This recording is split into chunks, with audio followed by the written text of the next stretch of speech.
జననాయగన్ సినిమాకు సంబంధించి మద్రాస్ హైకోర్టు కీలక తీర్పు వెలువరించింది. జననాయగన్ సినిమా వివాదంలో సింగిల్ బెంచ్ తీర్పును రద్దు చేసింది. యూఏ సర్టిఫికెట్ ఇవ్వాలని గతంలో సింగిల్ బెంచ్ తీర్పు ఇచ్చింది.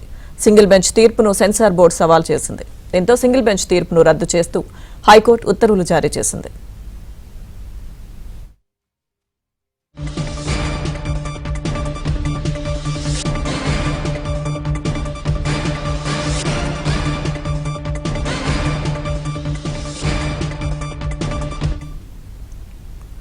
జననాయగన్ సినిమాకు సంబంధించి మద్రాస్ హైకోర్టు కీలక తీర్పు వెలువరించింది. పూర్తి సమాచారం మా ప్రతినిధి సిరి అందిస్తారు.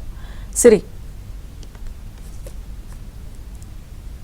నిర్మించిన జననాయగన్ సినిమాకు సర్టిఫికెట్ ఇవ్వాలని కోరుతూ నిర్మాతలు జనవరి 6న హైకోర్టులో సింగిల్ జడ్జ్ బెంచ్ ని ఆశ్రయించారు. అయితే ఆర్థికంగా నష్టం ఏర్పడే అవకాశం ఉందని పేర్కొంటూ 24 గంటల్లో సర్టిఫికెట్ ఇవ్వాలంటూ కూడా వారు కోరారు.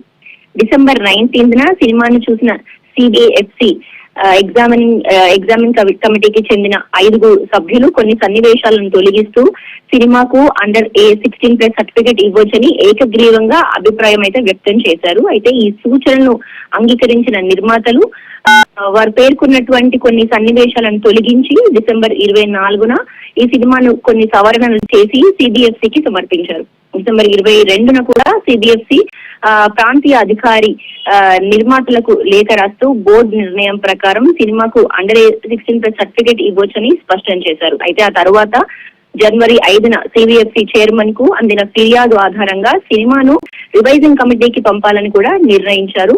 అయితే ఈ ఫిర్యాదు చేసిన వ్యక్తి ఎగ్జామిన్ కమిటీకి సభ్యుడేనని, అతను చూసిన కొన్ని సన్నివేశాలన్నీ కూడా తొలగించబడినవే అని కోర్టు దృష్టికి వచ్చింది. అలాగే ఇక ఈ రోజు చీఫ్ జస్టిస్ నేతృత్వంలో డివిజన్ బెంచ్ సిబిఎఫ్సి దాఖలు చేసిన అపీల్ ని అనుమతించింది. సింగిల్ జడ్జ్ బెంచ్ సిబిఎఫ్సికి కౌంటర్ అఫిడవిట్ దాఖలు చేసేందుకు అవకాశం ఇవ్వాల్సిందిగా కూడా డివిజన్ బెంచ్ అభిప్రాయపడింది.